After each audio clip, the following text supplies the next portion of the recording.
At the age of 24, I found myself in a situation where my now ex-girlfriend, who is 23, moved in with me due to what she claimed were some tough times.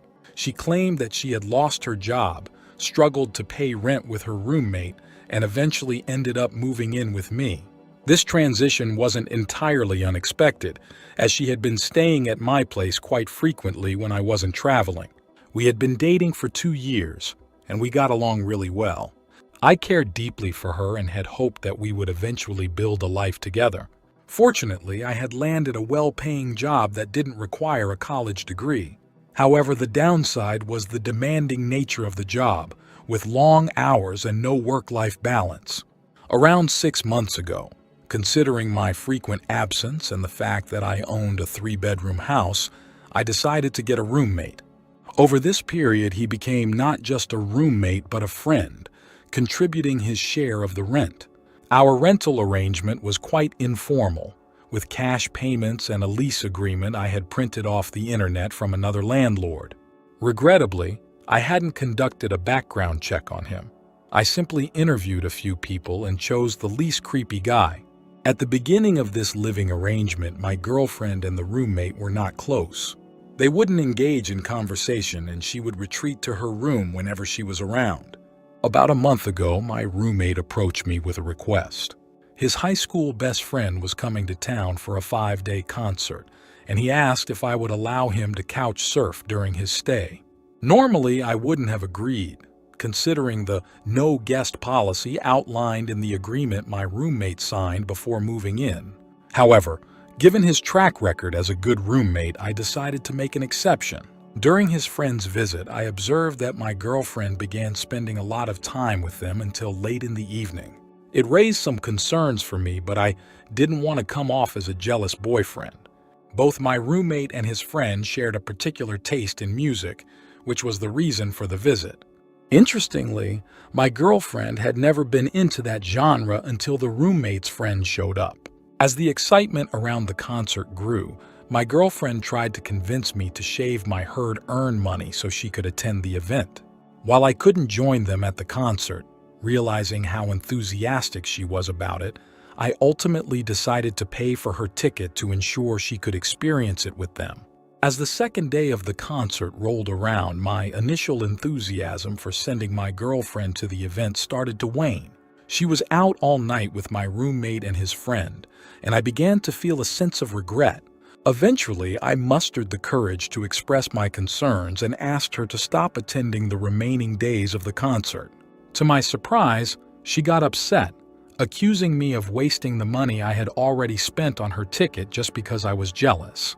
I tried to explain that it wasn't about jealousy, but rather my worry about how close she was getting to my roommate and his friend. The argument escalated, and she decided not to go to the last 2 days of the concert.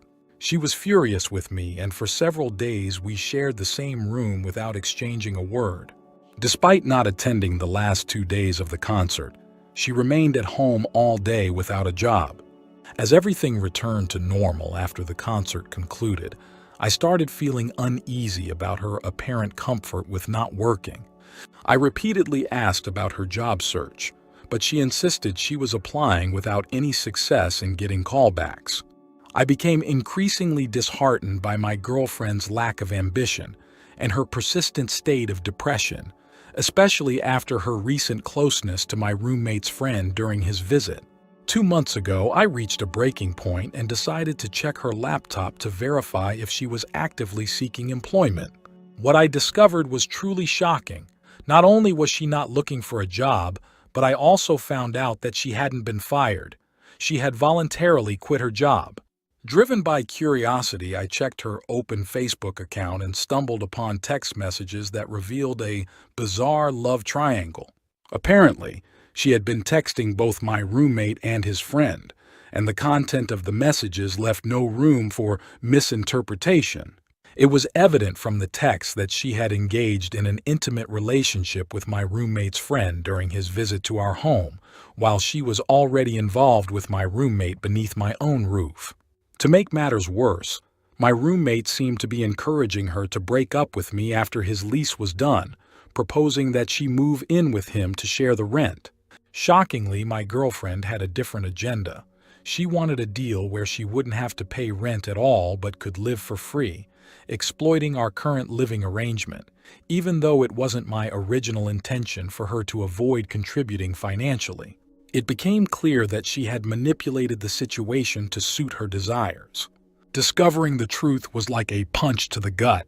I realized they had both gone to the grocery store close to my house together, a new routine she had adopted, joining my roommate to buy groceries.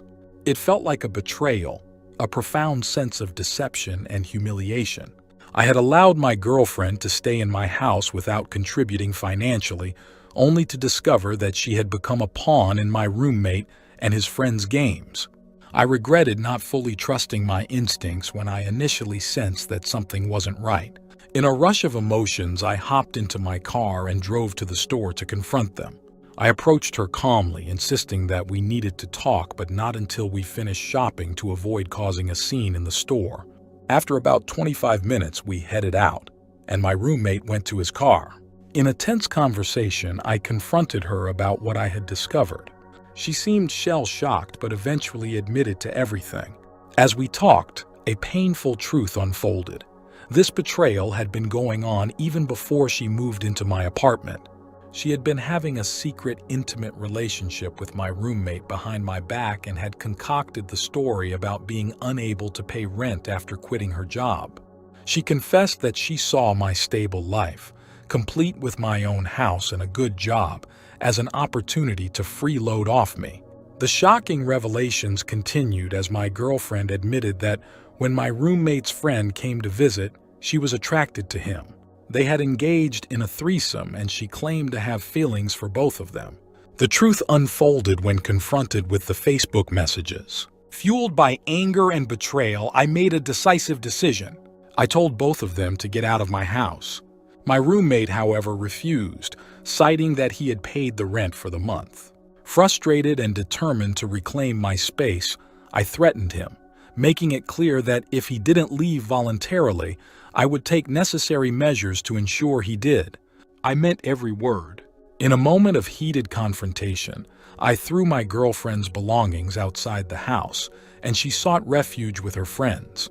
Despite her apologies and declarations of love, I chose to sever all ties, blocking her on every possible communication platform. The sense of betrayal ran deep, and I needed to distance myself from the toxic situation they had created within the walls of my own home. My roommate, in response, started threatening to sue me if I kicked him out or if anything untoward happened to him. I calmly reminded him that our lease agreement was just a piece of paper I found on the internet, and I never provided him with a receipt for rent payments.